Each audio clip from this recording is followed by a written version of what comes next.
Hi, welcome to the Bible channel. In this video, the fourth in the series, we address the subject, the baskets, the heaps of heads, shocking biblical prophecy revealed. Discover the hidden meaning behind one of the Bible's most mysterious and violent prophecies, the baskets and the heaps of heads, and what it means for us today. This deep dive into Scripture uncovers prophetic warnings, divine judgment, and hope in ways you've never seen before. Like, share, and subscribe for more Bible-based teachings. We left Jehu this morning eating and drinking inside while the dogs ate outside. And the queen that had ruled the northern 10 tribes with an iron fist for 33 years lay abandoned, unattended to, unwanted in the street like a common criminal in the years of tyranny and fear. The persecution and darkness that had descended on the northern kingdom like a dark cloud was gone in a moment. And with that, well, that could be the end of the story for Jehu, don't you think? I mean, both kings lay dead, Jezebel's inedible parts strewn in the fields outside Jezreel. You'd almost forgive him for thinking, well, I've fulfilled my commission, I'm calling it a day. But Jehu was a driven man. He was focused. He was a man who drove furiously for God, and in his mind, he had plenty of unfinished business. Oh, the element of surprise was now gone.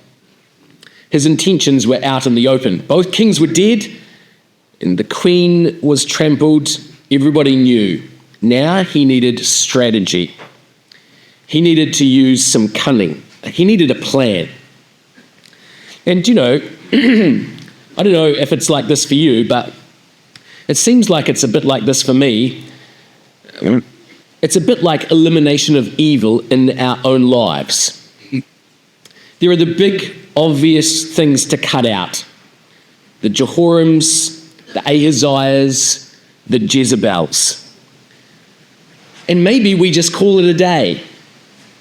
But if we want to drive furiously for God, there are the smaller things, the niggly sins, the character defects that are smaller but keep plaguing us. Oh, we come on Sunday morning and everything's good, everything's fine. Eliminating evil seems easy. But when we come to Monday and Tuesday and Wednesday, it's a lot more difficult, and the small sins catch us out. And so now Jehu is going to recalibrate. He's got rid of the 3 great enemies, and he's going to refocus to complete the job in 2 Kings chapter 10. He doesn't have an army. He's just got a handful of loyal followers, and he's going to have to move quickly. And we read this in verse 1. Now, Ahab had 70 sons in Samaria, and Jehu wrote letters and sent to Samaria unto the elders of Jezreel, to the elders, to the rulers, and to them that brought up Ahab's children, saying. Now, if you've got your handbook, this is slide, I think, 23 in your 25, in your handbook. It's the genealogy again. So just to get our bearings, these 70 sons on the genealogy are the 70 sons directly under Ahab and Jezebel. 70 sons in Samaria. Now, that's interesting, isn't it? What is the number 70? Well, the number 70 is the number of the Gentiles. You see, this family never really came into the truth, did they? They were basically Gentiles. Oh, they had a Jewish father, but that Syro-Phoenician mother made it impossible for these children to come into the truth. Gentiles to the end. Officially, Rehoboam holds the record for the most number of children. I don't know if you knew that. 28 sons and 60 daughters. He had 88 children. But I just want you to think for a second, there's no daughters mentioned here.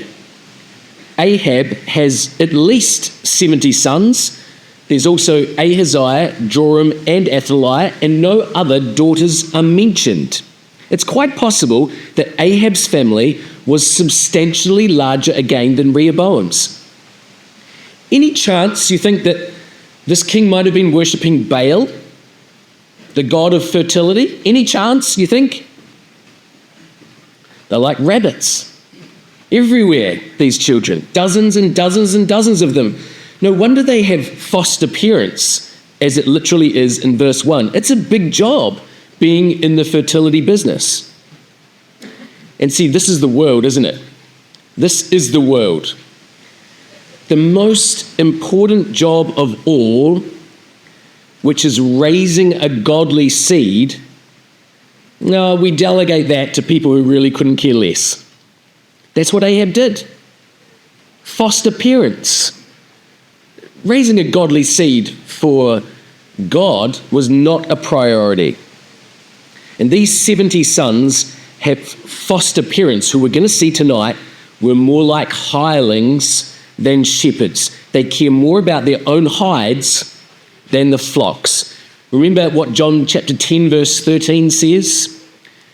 They're not shepherds, they're hirelings. And when the wolf comes, the hireling flees, for he careth not for the sheep. And these foster parents were prepared to sacrifice the 70 sons to save their own lives.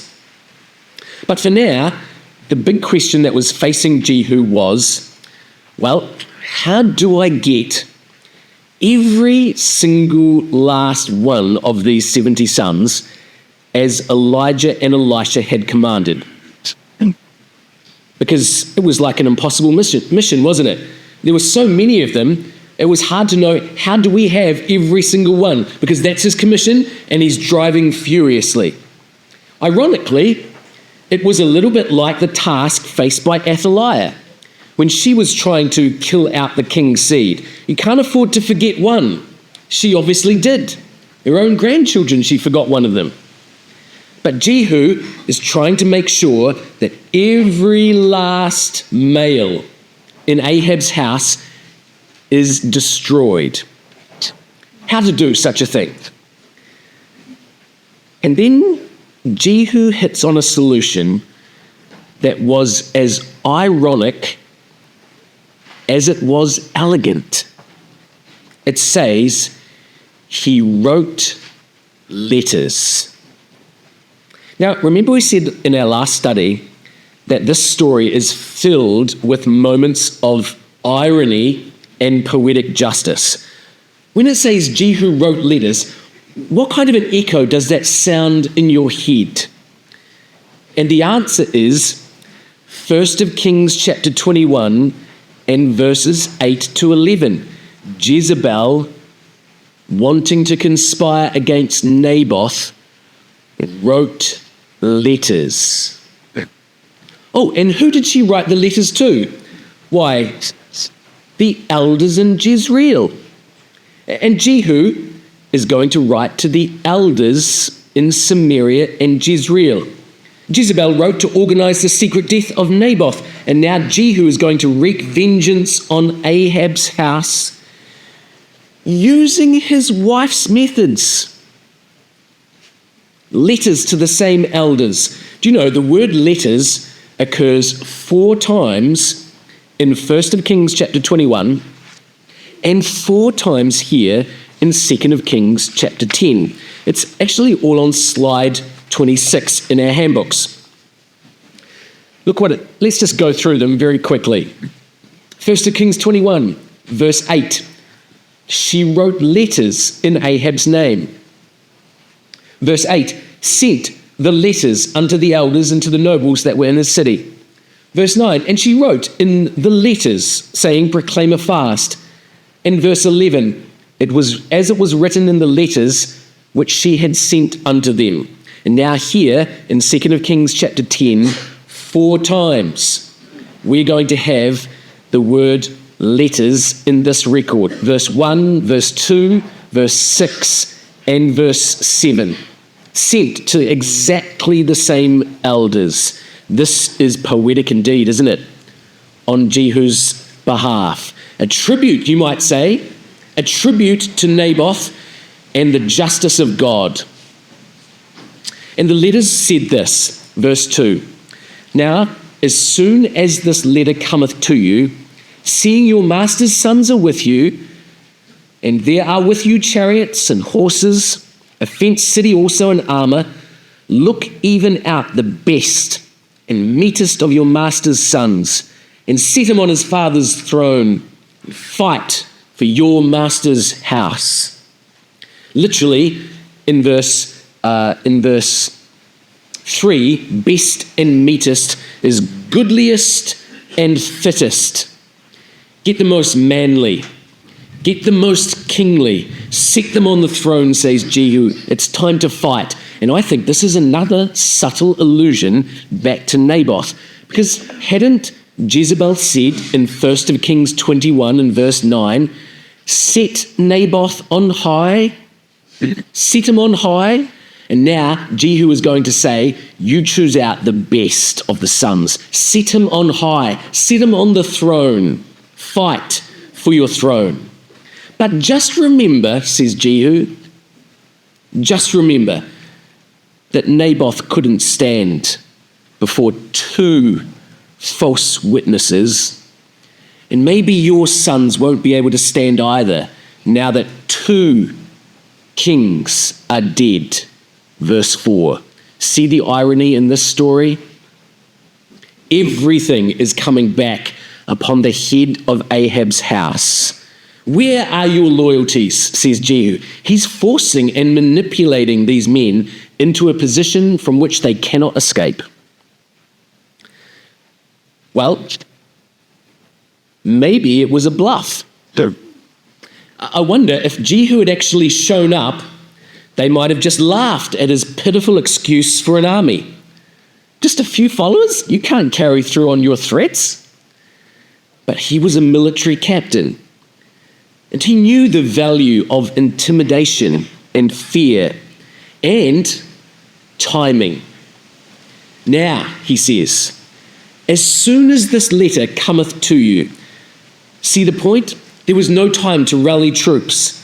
This was a one-off offer for them to pit the royal princes against himself. A winner-takes-all battle. He knew their cowardly, spineless natures. He knew that put under pressure, they'd never fight back. There's no way they'd fight. You put enough pressure on these men and they will cave. And we read that in verse 4. But they were exceedingly afraid and said, behold, two kings stood not before him. How then shall we stand? And he that was over the house, and he that was over the city, the elders also, and the bringers up of the children, sent to Jehu, saying, we are thy servants, and we will do whatever you bid us. We will not make any king. Do that which is good in thine eyes. Utter capitulation, utter submission. Remember we said in our last class, faced with a king who was prepared to stand up against him, Joram, a type of King Sin, turned and fled. He was a coward, and these men are just the same. King Sin is ultimately a coward. When faced with serious opposition, it will always put self-preservation first, at any cost. And so now Jehu puts his proposition, and it is a psychological masterpiece. Look at what he says in verse 6. Then he wrote a letter the second time to them, saying, if ye be mine, and if ye will hearken unto my voice, take ye the heads of the men your master's sons, and come to me to Jezreel by tomorrow this time. Now the king's sons, being 70 persons, were with the great men of the city, which brought them up. Now I'm hoping that now that your eyes are open to the echoes of poetic justice, you won't have missed the one in verse 6. Maybe you heard it this time. Tomorrow, by tomorrow, this time, 24 hours, A threat of death? It's exactly the expression that Jezebel used in her letter to Elijah in 1 Kings 19 and verse 2. So let the gods do to me and more also, if I make not thy life as the life of the prophets of Baal by tomorrow about this time. These are the very words of Jezebel, getting fed back into the teeth of Jezebel's sons. This was Jezebel's threat, revisited on her own children's heads. And now there was immense time pressure. You see, it was 25 kilometers from Jezreel to Samaria, and there was no instant communication. They needed to decide instantly. You couldn't send a message very easily to Jezreel and back, or to Samaria and back. 50 kilometers would take a long time to travel. They had to make an instant decision. It's what you might call a true deadline. Now, look how this expression is used through the scriptures. It's slide 27 in our handbooks. Tomorrow, this time. Exodus 9 and verse 18. Behold, tomorrow about this time, I will cause it to rain a very grievous hail. Or Joshua 11 and verse 6. Yahweh said unto Joshua, be not afraid because of them, for tomorrow about this time will I deliver them up. Or 1 Samuel 9, tomorrow about this time I will send thee a man out of the land of Benjamin. Thou shalt anoint him to be captain over my people Israel. And Saul was going to say the same thing. They said unto the messengers that came, tomorrow by that time the sun be hot, ye shall have help. And look at this last one. 2 Kings chapter 7 and verse 1. Then Elisha said, hear ye the word of Yahweh. Tomorrow, about this time, shall a measure of fine flour be sold for a shekel, and 2 measures of barley for a shekel in the gate of Samaria. How ironic. The elders of Samaria have heard this phrase before. Just 2 or 3 chapters before, at the start of 2 Kings 7. And the last time someone said, tomorrow about this time, somebody died. The Lord of the king who disbelieved the words of Elisha in chapter 7. The irony is everywhere, isn't it? And the lesson is, from this phrase, that our lives can completely change in 24 hours. And we need to remember this. God is in control and he can work quickly. Let's have faith, brothers and sisters and young people. Let's have faith that he has got our lives in the hollow of his hand. And one day, coming soon, in 24 hours, our lives will be forever changed. It's going to happen. Tomorrow, about this time, that day will come. God will change everything in just a short period of time. And so, faced with the pressure and the manipulation of Jehu's 24-hour deadline, they gave in. And we read this in verse 7. It came to pass, when the letter came to them, that they took the king's sons and slew 70 persons, put their heads in baskets, and sent them to Jezreel. This is king's sin. Prepared to sacrifice their own children to save their own hide. Do you know, this is worse than Molech, isn't it? This is worse than Molech. At least with Molech, it was a gift to the gods. Oh, a deluded gift, but a gift to the gods nevertheless. This was all about self-preservation. This was far worse than sacrificing your children to Molech. And did you hear the other echo of poetic justice? Ahab had been cursed because he wanted to substitute Naboth's baskets of grapes with herbs. And now the elders substitute their lives with the baskets of Ahab's sons' heads.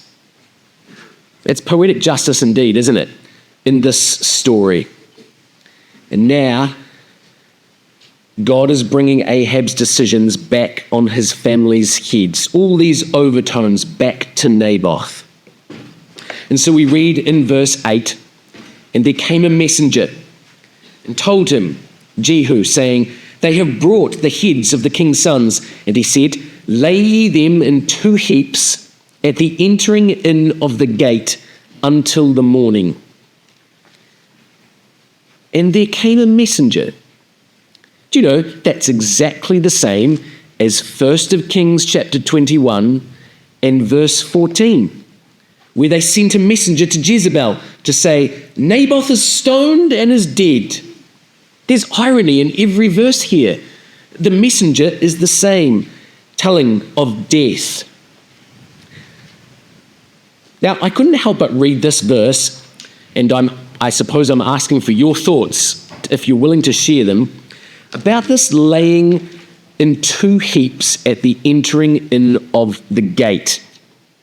I couldn't help reading this verse and wondering whether this was a type of the sacrifice of Christ. 70 heads in 2 heaps. Now, if you're going to have 2 heaps, you'd have 35 heads in a basket on this side and 35 heads in a basket on this side. Maybe there's an allusion to possessing the gate of your enemies. But it seemed to me that maybe there's an allusion to the last week of the 70 weeks, remember, which was divided in half to give 2 3.5-day periods. It's the cutting off of Messiah in the middle of the week. Maybe it's an allusion to the 3 animals of Genesis 15, which were cut in half, and then there was a turtle dove, 7 pieces, 3.5 on this side, if you like, and 3.5 on this side, and Abraham walks in the middle to make the covenant. It seems like there's shadows here of something. So if you've got any thoughts, I would love to hear afterwards. I have my own, but I'd love to hear what you think. Either way, whether there's a type here of the sacrifice of Christ or not, this was an unmistakable way, wasn't it, of both verifying the head count, because you can just count heads, and also simultaneously deterring the rest of the people from further rebellion. There's nothing like baskets of heads to sort of quell opposition. The still, warm, grisly, blood-stained heads piled up gruesomely in the sun, right outside the gate of Jezreel. What was right outside the gate of Jezreel, brothers and sisters? Naboth's vineyard. That's exactly where Naboth's sons lay buried, piled outside Naboth's inheritance. This was irony indeed, wasn't it? This is the exquisitely, finely tuned judgments of God. Sons for sons, in exactly the same place, in the portion of Naboth just outside the gate of the city. And we read this in verse 9. It came to pass in the morning that he went out and stood and said to all the people, Ye be righteous. Behold, I conspired against my master and slew him. But who slew all these? Do you know, I think what's happening in this verse is that Jehu is making sure that all the elders are firmly implicated in this conspiracy. You could read verse 9 as astonishment, couldn't you? You could read it like, well, I conspired against my master and slew him, but I mean, what's happening here? What are all these heads? Jehu wasn't astonished. He'd asked them to do it. He's making sure in front of all the people that they all know that it's the elders that put these sons to death. They are part of this conspiracy against Ahab's house. They can't get out of it now. If Jehu was conspiring by killing one king, well, this is definitely conspiring to kill 70 of the king's sons. He wants it on record that everyone now, it seems, is supporting his kingship. There would be no self-righteousness or self-defense from his enemies now. They had completely and publicly implicated themselves. And we read this in verse 10. Know now that there shall fall unto the earth nothing of the word of Yahweh, which Yahweh spake concerning the house of Ahab. For Yahweh hath done that which he spake by his servant Elijah. Do you know, this is the third time that Jehu mentions Elijah's words. Chapter 9, verse 26. Chapter 9, verse 36. And now here, chapter 10 and verse 10. Here's a man who acknowledges Yahweh's providence. This was what Yahweh said would happen. This was exactly what Elijah prophesied. There's a real spiritual dimension to this man. And in actual fact, the words of verse 10 are an allusion, or you might even say a quotation of the words of Samuel. Just hold your hand here and come back to 1 Samuel. You probably know this, but 1 Samuel chapter 3.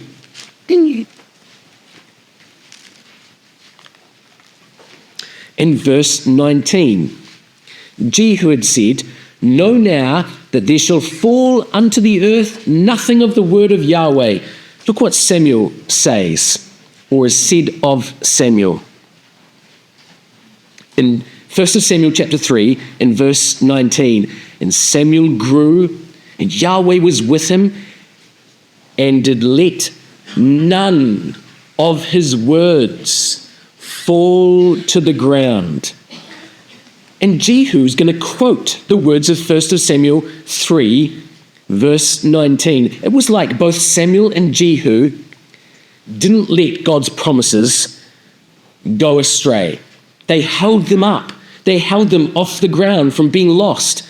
And just as Eli's sons, Hophni and Phinehas, and Eli's dynasty was evil, and Samuel would replace them, now Jehu would replace Joram and Ahaziah and Ahab's dynasty, and his attitude was the same as Samuel's. Yahweh is with me. Yahweh is with me, which is what Samuel says in this chapter in 2 Samuel chapter 3. These men were alike. So Jehu wasn't uneducated, was he? Jehu was not just a killing machine. Jehu was quoting the scriptures publicly. None of my arrows are wasted, he's saying. None will fall needlessly to the ground. I am Yahweh's man, and Yahweh is with me. There's a spiritual dimension to this man. And on the back of this confidence-building triumph, where actually, you think about it, Jehu has actually done nothing. Apart from write some letters, he's managed to get every single last son of the 70 into baskets outside the gate, and he hasn't raised a finger. You can imagine how he must have felt. Man, God is truly with me. This revolution has God's blessing. And now the elders have embroiled themselves inextricably in his revolution. And so we read in verse 11, So on the back of this, Jehu slew all that remained of the house of Ahab in Jezreel, all his great men and his kinsfolks and his priests, until he left him none remaining. So what do you think happened to the great men of verse 6? Who thought that they would save their own hides by sacrificing the 70 sons? Well, it may be in verse 11 that all those great men ended up losing their lives the same day nonetheless. This was a clinical fulfillment of his mission. No distractions, no mistakes, nobody left out. Rotherham says for verse 11, he did not leave remaining a survivor. Now, do you know this is a Bible theme? It is slide 27 in our handbooks. None remained. Look at this. Exodus 14 and verse 28. The waters returned, covered the chariots and the horsemen, and all the hosts of Pharaoh that came into the sea after them. There remained not so much as one of them. 100% success in killing Pharaoh's host. Or Deuteronomy chapter 3. So Yahweh our God delivered into our hands Og, also the king of Bashan, and all his people. And we smote him until none was left to him remaining.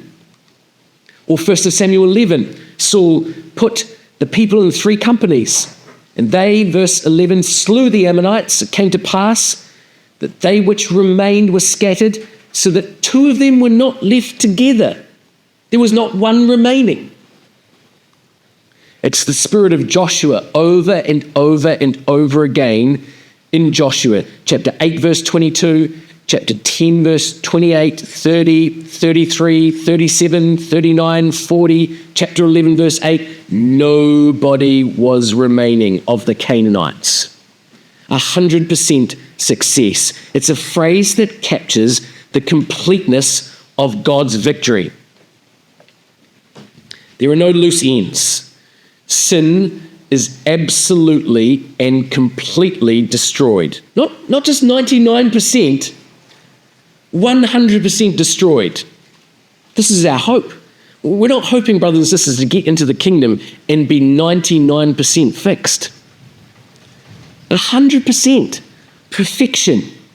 This was what is being hinted at in this phrase. And I wonder if Jehu isn't picking up the spirit of Joshua consciously.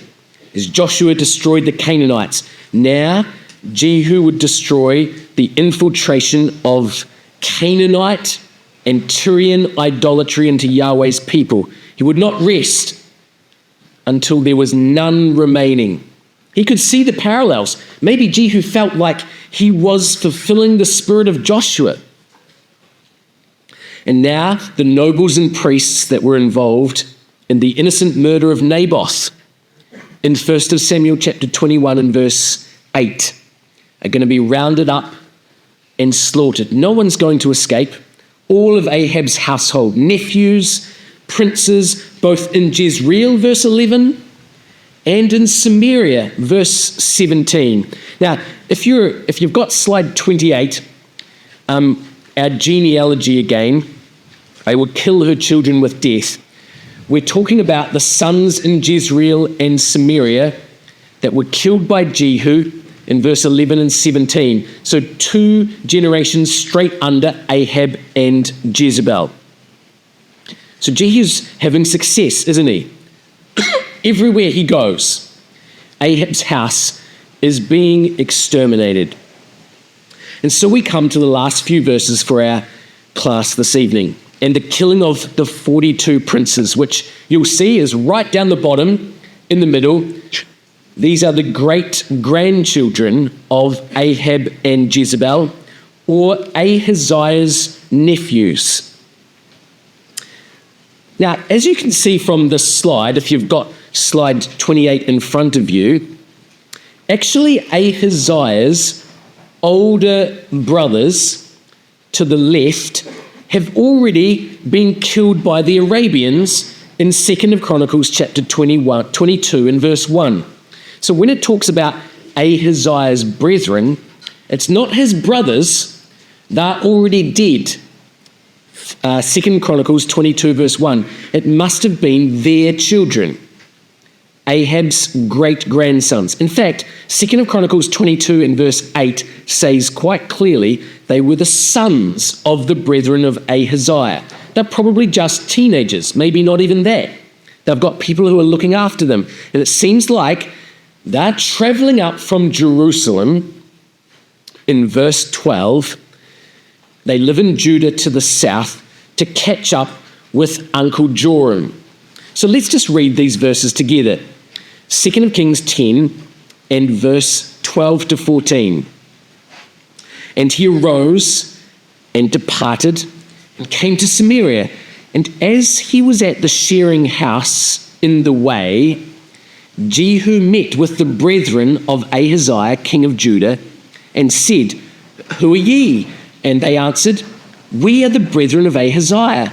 We go down to salute the children of the king and the children of the queen." And he said, "Take them alive." And they took them alive and slew them at the pit of the shearing house, even 42 men, neither left he any of them. Now it seems like these men traveling up from Jerusalem have no idea about the chaos and the carnage of Jehu's revolution and what's happening in the northern kingdom. They're coming up to visit Joram and Ahaziah as they're convalescing. They're already dead, of course, back in chapter 9, but there are no text messages back in these days. There's no instant communication. These men are completely ignorant. So this is telling us how fast Jehu has moved. He's killed Jehoram. The next day he kills Ahaziah. The next day Jezebel's dead. The next day he's going to say or threaten the 70 sons. The next day they're dead. So the revolution has only taken a few days, and these young men are completely ignorant of what has been happening. They're the last group of Ahab's male relatives. And again, just like Ahaziah, they fall right into into Jehu's lap. This is what Josephus says in the Antiquities.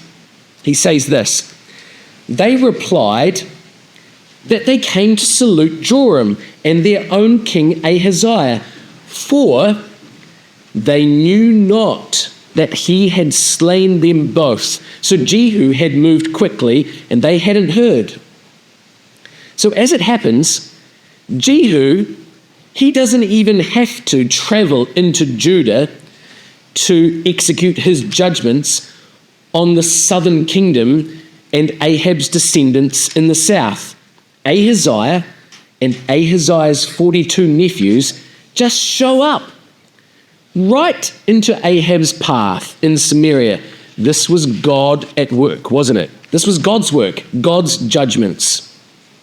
Do you know, some have suggested that this is Jehu dabbling in the southern kingdom where he never should have been. And they say, some commentators, that this precipitates a catastrophe in the southern kingdom where Athaliah steps into the vacuum of power and almost extinguishes the line of Messiah. And they almost blame Jehu for overstepping his job description and the horrific repercussions that may have come. We understand, don't we, that God had all of that in hand. He had Athaliah well in hand. I think we've established last time that actually Jehu is commended for carrying out God's instructions to the letter. The female Athaliah was not his brief. And I think that here in this story, we have the divine answer. God delivers the Judean part of Ahab's dynasty right into Jehu's lap. See the margin? See the margin? It says, they were found by him. Just like chapter 9 and verse 21 says, they went out against Jehu and met or found him in the portion of Naboth the Jezreelite. Now these men find Jehu. This is God's arrangement and timing. These were the last few remaining male members of the dynasty, albeit from Judah by marriage, but not forgotten by Jehu. And they've come up, see what the margin says? They've come up to, here it is again. Seek the peace of Joram and Ahaziah. This is a family that wants peace without righteousness. There could be no peace for this family, despite their desire for it at all costs. Remember the words of Joram and Jezebel? Is it peace? Is it peace? And Jehu says, kill them. 42 men who should have been the future shepherds of the southern kingdom but who were more like wolves in sheep's clothing. And here they are delivered to the slaughterhouse. And actually it turns out Jehu was the shepherd and they were the sheep. And they were found to be blemished, covered in sores and lame. Instead of being shorn, they were sacrificed by the judge. They were rotten and unacceptable. And the irony was they were killed at a shearing house, the very place where coats and coverings were generated. But there would be no covering for these men. They were blemished and unforgiven, cursed by God. Do you know, it's very interesting to look at the 3 instances where shearing has cropped up in the scriptures up until now. It's slide 29 in our handbooks, the shearing house. Only 3 times has shearing sheep occurred in the scriptures up until this point. Genesis 31 verses 19 to 20. And Laban went to shear his sheep, and Rachel had stolen the images that were her father's, and Jacob stole away unawares to Laban the Syrian, in that he told him not that he fled. There was secrecy, deceit, and idolatry associated with shearing in Genesis 31. What about Genesis 38? And was told Tamar, saying, Behold, thy father-in-law goeth up to Timnath to shear his sheep.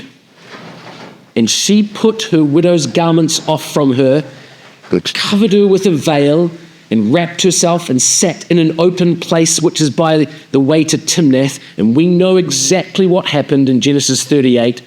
Immorality at the time of shearing. Or what about 1 Samuel 25? There was a man in Maon whose possessions were in Carmel. He was shearing his sheep in Carmel. Now the name of the man was Nabal, and the name of his wife Abigail, but the man was churlish and evil in his doings. He's a fool. And shearing, it seems, is associated up until this point, always with evil.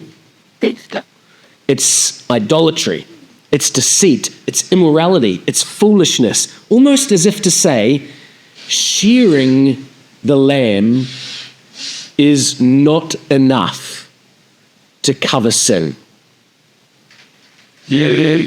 Shearing is not the principle of Genesis 3.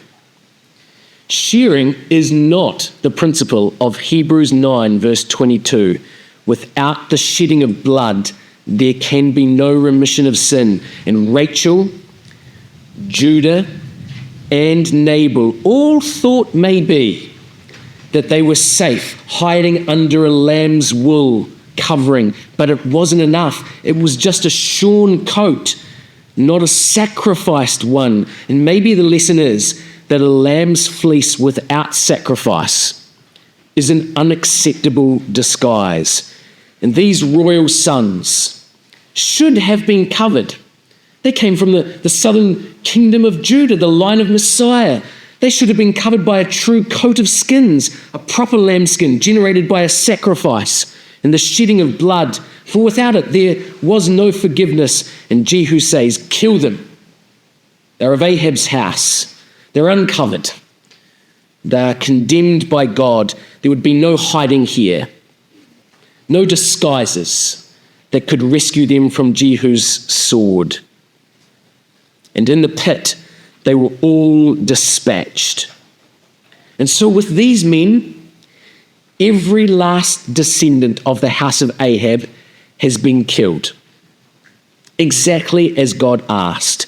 And do you know, from this point in the record in Chronicles, the Chronicles record from 2 Chronicles 22 on is going to switch from tracing Israel in the north. It's going to switch to tracing Judah in the south. It abandons Jehu's reign and instead traces the survival of Messiah's line. The northern kingdom had effectively been rescued by Jehu. Every last male of Ahab's house had been ruthlessly hunted down. The northern kingdom was rescued. His commission was complete. All of Ahab's descendants and Jezebel's descendants were gone. This was in every way Jehu the judge. And as we finish this class, I want to just introduce to you the type in the story. We're going to develop this a little bit more further, probably in our last class, but here's what's happening behind the story here in 1st and 2nd of Kings. And I hope that you'll find this interesting. It's slide 30 in our handbooks. How do these three men work together in portraying the work of Christ? Well, Elijah was that brusque prophet from the wilderness who stormed into Ahab's house and confronted the apostasy. And Elijah is going to give rise to Elisha. And Elisha's name means Yah is salvation. He does twice as many miracles as Elijah. He has a double portion of the Spirit. But Elisha is more concerned with teaching and miracles and healing and saving. There's no record of the sword of Elisha in that sense. And then we have Jehu. And what's Jehu known for? Driving furiously and bringing God's unerring judgments and vengeance upon the apostasy for their lack of repentance. And I'm going to suggest to you that in these three men, we have why John the Baptist, we know that Elijah is a type of John the Baptist. We know that Elisha, Yah is salvation, is a type of our Lord Jesus Christ. And I'm going to suggest that the mission or the ministry of Elisha, seeking out to save and heal and work miracles, work with the people, was the first advent of Christ. But Jehu is also going to be a type of Christ, but he's going to be a type of Jesus Christ in his second advent, coming to bring judgment upon the apostasy. So Elisha and Jehu are really the two advents of the one man. Elisha was the son of who? Shaphat. And Jehu was the son of Jehoshaphat. The first to convert and heal and teach the people. The second to judge the apostasy and bring God's justice and vengeance. And that's why when we piece together the record of 2nd of Kings, we're going to find that patterns emerge surrounding these two men. Now, I don't know if as we read 2nd of Kings chapter 10, and I'm going to say particularly verse 14, your mind sprang to some other passage. But if it did, or even if it didn't, hopefully you'll agree with what we might suggest now.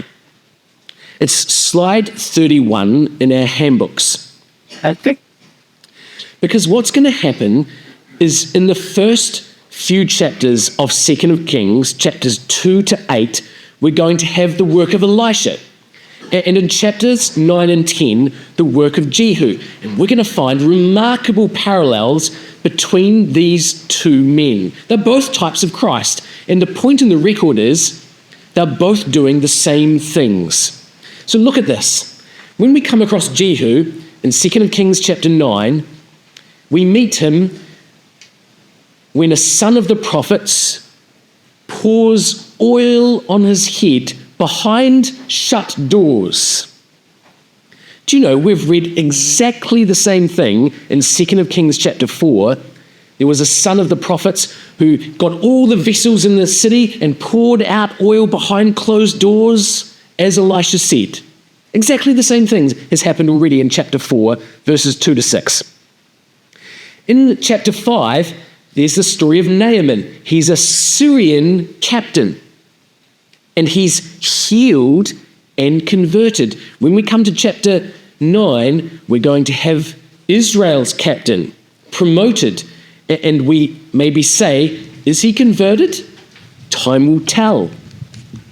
In chapter 9 and verse 20, Jehu is in his chariot driving furiously. And in chapter 4, we read of a woman on an ass that slacked not her riding. You can imagine her. Giddy up, go! Her son was dying. She's driving furiously to find Elisha. In chapter 8 and verse 6, there's a eunuch who's going to restore the Shunammite woman's fortunes. And in chapter 9, there's going to be 2 eunuchs who kill a Zidonian woman, Jezebel. Oh, this is the same, isn't it? This is the same story. Jezebel was trampled underfoot in Jezreel in chapter 9, verse 33. But what do we read in chapter 7 and verse 18 to 20? Why? The Lord or the captain of Samaria, who did not believe, was trampled underfoot in the gate of the city. Oh, there's parallels here, isn't there, in these 2 parts of the record of 2nd of Kings. 2nd of Kings chapter 10, there were nourishers, these great men who brought up the 70 sons, who killed their own children, their own foster children. Chapter 10, verses 1 to 8, well, that's already happened in 2nd of Kings chapter 6. Mothers were killing their own children. We'll boil my son tonight and eat him, and then we'll boil your son tomorrow night. Mothers eating their own children.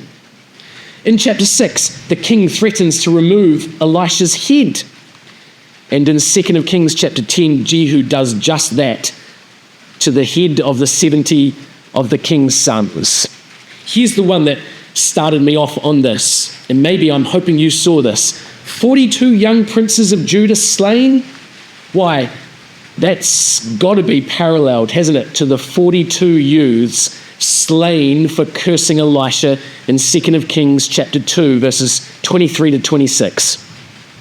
The princes who were slain in the pit by the sheep shearing house are going to have their counterpart in chapter 3. Mesha was a king of Moab. He's a sheep master. He paid in wool, and all the men of Moab were killed in ditches or pits. And lastly, Elisha is going to bring life by putting mouth upon mouth in chapter 4 and verse 34. And we're going to come tomorrow to the story of how Jehu brought death to all those who were in the temple of Baal. And if you haven't seen that before, in verse 21 of chapter 10, it says in the margin that the house of Baal was full from one end to the other, and in the margin it says, so full that they were mouth to mouth. It's the same expression as when Elisha put his mouth upon the mouth of the child. What's happening here in 2nd of Kings 2 to 8 and 2nd of Kings 9 to 10? And I think what we're being told is both of these men, Elisha and Jehu, are doing the exact same things. See the parallel? Because they're both Christ. They're both Christ in the record. Isn't that fascinating? The watermarks are all the same. And sitting in behind the story are all these parallels to tell us that these 2 men, Elisha and Jehu, are really the same man, Christ. But despite the similarities, which are unmistakable, they will enact 2 different advents. And I wonder whether that's maybe an answer to our question, why Elijah only anoints Elisha in the providence of God. I think maybe Elijah knew that he was to anoint the man who was the still small voice. And he obviously talked to Elisha and said, you are going to need to anoint Zeal and Jehu in God's timing. And God will let you know. He's always let me know what to do. He will let you know. And Elisha anoints Hazael and Jehu when God tells him to do that. But Elisha's ministry is going to come first, because Elisha is the first advent of Christ. And when Elisha anoints Jehu, or sends the son of the prophets to anoint Jehu, we're going to find that Elisha fades, steps back in the record. Oh, do you know, Elisha is still alive for another 30 to 40 years.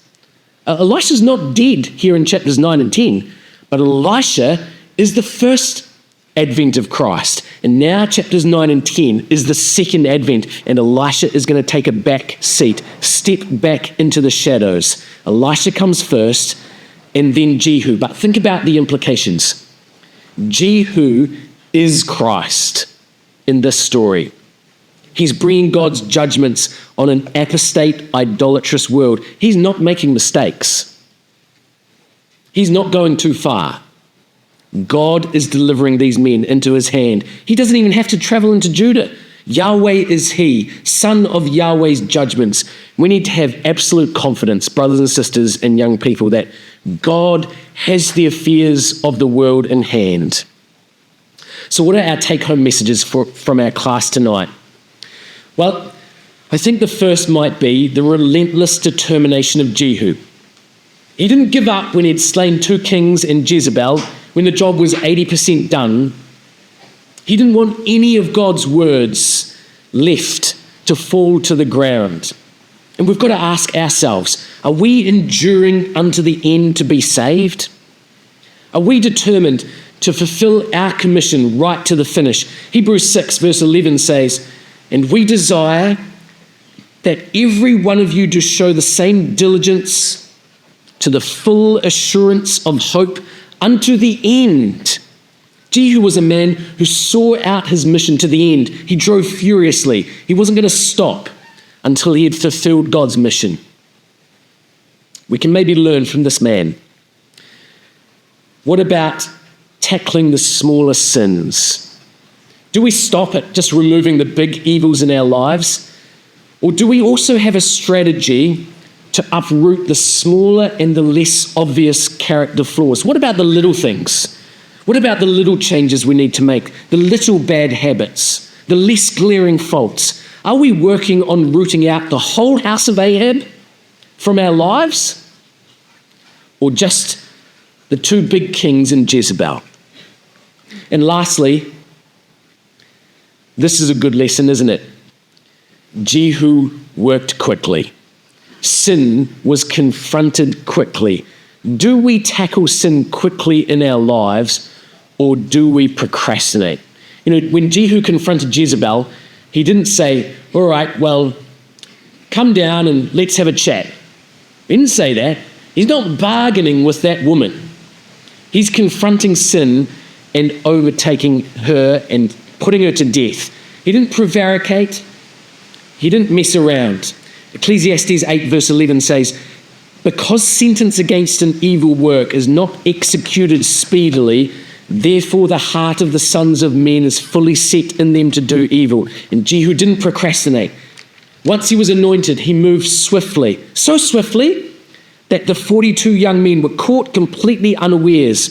And sometimes, I think, brothers and sisters, in our lives, we allow sin to gather its forces, to marshal its troops, to amass its strongest defense. And then we wonder why it is so difficult to overcome. Let's learn from this story to tackle sins more quickly in our lives, because maybe then we can be more like Jehu and our Lord Jesus Christ. Verse 14, "Neither left he any of them." Let's take these lessons to heart as we ponder the relentless drive of this determined chariot driver who drove furiously for God. If you found this video helpful, don't forget to hit that like button.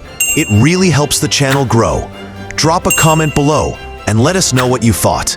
Make sure to subscribe and turn on notifications so you never miss a new upload. Please share it and spread the word. Thanks for watching, and remember to come back soon.